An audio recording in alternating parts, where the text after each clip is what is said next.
मैं चित्तौड़गढ़ बोल रहा हूं, त्याग और बलिदान का प्रतीक। हां, मैं वही चित्तौड़गढ़ हूं जो कभी मेवाड़ की राजधानी हुआ करता था। मैं मेवाड़ की राजधानी रहा, लेकिन मैं कभी किसी के अधीन नहीं रहा। मेरी मिट्टी के कण कण में शौर्य और बलिदान की खुशबू आती है। मैं शक्ति, भक्ति, त्याग और बलिदान की धरती के रूप में जाना जाता हूं। मैं वही हूं जिसके आंचल में महाराणा प्रताप खेले, सती मीराबाई ने भगवान की भक्ति की, और तो और चित्तौड़गढ़ की रानी पद्मिनी ने अपनी लाज बचाने के लिए जौहर किया था। मेरा जन्म आज से लगभग 1500 साल पहले मौर्य वंश के शासक चित्रांगन मौर्य ने करवाया था। उस समय मैं चित्रकूट के नाम से जाना जाता था। जब खिलजी के बेटे हिजर खां ने राज किया तब मेरा नाम हिजराबाद रखा गया था। उसके बाद राणा कुंभा के काल में चित्तौड़ के नाम से मुझे जाना गया। मैं एशिया महाद्वीप का सबसे बड़ा दुर्ग हूं। अगर आप मुझ पर विजिट करते हैं तो मैं पूरे 13 किलोमीटर की परिधि और 700 एकड़ जमीन के ऊपर में बसा हुआ हूं। एक समय था जब मेरे अंदर छोटे बड़े करके 113 मंदिर थे, 84 पानी के कुंड बने हुए थे और 8 भव्य महल बने हुए थे। लेकिन जब मुगलों ने मुझ पर आक्रमण किया तो मुझे बुरी तरह से तहस नहस कर दिया गया।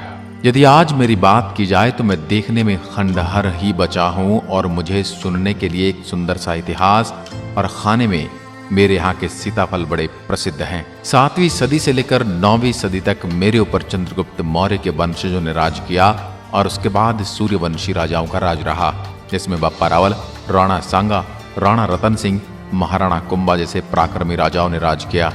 इनमें सबसे ज्यादा राणा कुंभा ने सबसे ज्यादा 35 साल राज किया, जिन्होंने कुंभलगढ़ बसाया। 9वीं शताब्दी से लेकर 16वीं शताब्दी तक मेरे ऊपर मुगलों ने 27 बार आक्रमण किए, जिसमें से 24 आक्रमण राजपूत सेना ने जीते और 3 हमले में मुगल विजयी रहे। और उन्हें 3 मुकाबलों में से 2 मुकाबलों में यहीं की मेवाड़ राजवंश की आभा मेवाड़ की महारानियों ने जौहर किया। आप कभी मुझे निहारने आएंगे तो मेरे किले पर जाने के लिए 7 दरवाजे बने हुए हैं, जिनके नाम है पाडल पोल, दूसरा है भैरव पोल, तीसरा हनुमान पोल, गणेश पोल, लक्ष्मण पोल, जोड़न पोल, श्री राम पोल, पारस्परिक कलाकृति। ये 7 दरवाजे हैं। इनका निर्माण राणा कुंभा ने करवाया था। जो मुख्य दरवाजा है वह युद्ध के मैदान की तरफ है, जिसको सूरज पोल के नाम से जाना जाता है। जैसे ही आप किले की चढ़ाई पूरी करते हैं तो आपको सामने की तरफ कुंभा महल दिखाई देगा। ये वही महल है जिसमें महाराणा प्रताप के पिता उदय सिंह का जन्म हुआ था, और वहीं मां पन्नाधाय ने उदय सिंह की रक्षा के लिए अपने बेटे चंदन सिंह का बलिदान भी दिया था और अपने बेटे की मौत के वियोग को अपने सीने में दबाकर उदय सिंह को लेकर कुंभलगढ़ पहुंच गई थी। इस महल में एंटर होते ही अस्तबल दिखाई देता है, जहां राणा कुंभा के 7 घोड़े बंधा करते थे, और सामने ही झरोखे बने हुए हैं जहां से राणा भगवान सूर्य के दर्शन करने के बाद ही अन्न जल ग्रहण करते थे। और जिस दिन मौसम खराब होने की वजह से सूरज नहीं निकलता था तो उसके लिए 50 किलो सोने का सूरज बनाया गया था, जिसकी पूजा करके ही अन्न का दाना ग्रहण करते थे। इस महल में 2 भाग बने हुए हैं, जिनको जनाना और मर्दाना के नाम से जाना जाता है। इसमें जनाना में रानियां रहती थी और मर्दाना में पुरुष रहा करते थे। इसी महल में एक सुरंग बनी हुई है जो सीधा गोमुख कुंड में जाकर खुलती है, जहां से रानियां जाकर नहा कर आती थी। कुंभा महल से आगे जौहर स्थल के रूप में एक स्थान दिखाई देता है। मेरे सीने में जौहर के रूप में समाया वह दर्द है जिसे सदियों तक भुलाया नहीं जा सकता। 13वीं शताब्दी के अंदर अलाउद्दीन खिलजी ने मुझ पर आक्रमण किया था। आपको पता है कि वह किले की चढ़ाई करके युद्ध नहीं जीत सकता था, तो उसने किले के चारों तरफ 6 महीने तक घेरा डाल रखा था। बाहर से आने वाले राशन को उसने बंद कर दिया था। परिणाम स्वरूप मेरे अंदर रहने वाली जनता भूख प्यास से मरने लगी। जब यह खबर राणा रतन सिंह को लगी तो उन्होंने खिलजी से संधि करनी चाहिए, लेकिन खिलजी धोखे से उनको बंदी बना लेता है, जिसके बाद में गोरा बादल उन्हें छुड़ा लेते हैं। लेकिन राजपूत सेना ये युद्ध हार जाती है और उस समय मेवाड़ की महारानी पद्मिनी अपनी 16,000 सखियों, सहेलियों और दासियों के साथ में खुद को अग्नि कुंड के हवाले कर देती है और मेरी मिट्टी में समा जाती है। और उसके बाद में दूसरा जौहर हुआ 1534 के अंदर, जब बहादुर शाह ने आक्रमण किया। उस समय रानी कर्णावती ने 13,000 औरतों के साथ जौहर किया था। पहले एक कुंड की तरह था, लेकिन आज वहां मिट्टी डालकर गार्डन का रूप दे दिया गया है। सिर्फ एक हवन कुंड रखा है, जहां एक निश्चित दिन मेवाड़ के वर्तमान राजा आकर हवन करके जिन्होंने जोहर किया था उनकी आत्मा की शांति की प्रार्थना करते हैं। उसके बाद तीसरा आक्रमण अकबर ने किया था, वही अकबर जिसे आप द ग्रेट अकबर के नाम से जानते हैं। उस समय मेवाड़ के राजा थे महाराणा प्रताप के पिता उदय सिंह। उन्होंने चित्तौड़ का किला उनके सेनापति जयमल पत्ता के हाथों सौंप कर वहां से उदयपुर चले गए थे। उसी समय उन्होंने उदयपुर नगर बसाया था और जयमल पत्ता ने अकबर से लड़ाई करी और उसमें 8000 महिलाओं ने जौहर किया था। और इस युद्ध के बाद अकबर ने मेरी धरती पर जो रक्तपात मचाया था उसने आम जन को मार मार कर इस मिट्टी का रंग लाल कर दिया था। मैं इस दुर्दांत और इस आताताई राजा को कभी भूल नहीं सकता। जौहरकुंड के पास ही आपको विजय स्तंभ भी दिखेगा, जिसका निर्माण महाराणा कुंभा ने करवाया था। महाराणा कुंभा ने गुजरात और मालवा दोनों राज्यों को जीत लिया था। इसी की खुशी में उन्होंने विजय स्तंभ का निर्माण करवाया था। इसको बनने में पूरे 10 साल का समय लगा। उस समय इसको बनाने में 90 लाख का खर्च आया था।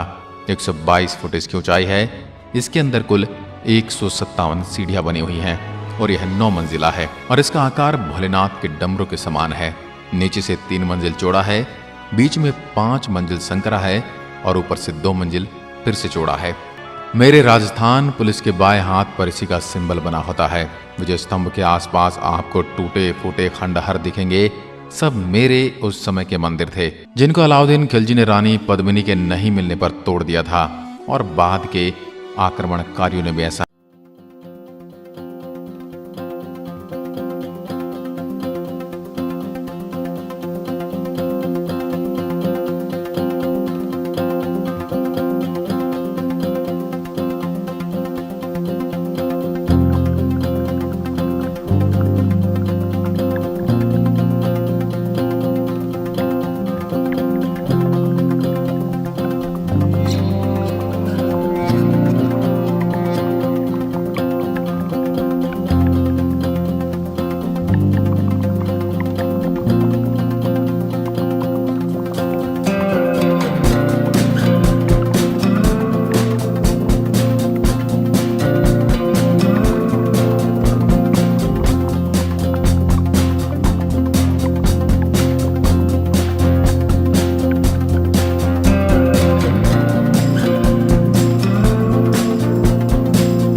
थोड़ा आगे चलने पर पानी के बीच में आपको एक महल दिखाई देता है जिसे पद्मिनी महल कहते हैं और जिसको समर पैलेस के नाम से भी जाना जाता है। गर्मी के समय में 4 महीने रानी पद्मिनी इसी महल में रहती थी, क्योंकि उस समय एसी या कूलर तो होते नहीं थे, जो गर्मी के कारण यह जल महल बनाया गया था। वहीं आपको एक और महल देखने को मिलता है, इसमें रानी पद्मिनी अपनी दासियों के साथ रहती थी, जो 3 मंजिला था, लेकिन आज खंडहर है। रानी पद्मिनी जल महल में नाव के द्वारा जाया करती थी और उस समय लकड़ी की नाव होती थी। आज के समय में मेरे यहाँ सरकार ने गार्डन बना दिया है, जिसमें आपको हर तरह के गुलाब के फूल मिल जाएंगे। थोड़ा आगे चलने पर आपको भीमकुंड दिखाई देता है। ऐसा कहा जाता है कि राजा महाराजा के शासन से पहले यहाँ पांडव आए थे और उस जगह पर भीम ने अपने पैर से पानी निकाल दिया था। उसको भीमकुंड नाम से जाना जाता है। थोड़ा आगे चलने पर आपको सूरज पोल दिखता है, जो दुर्ग में आने का पुराना रास्ता भी है।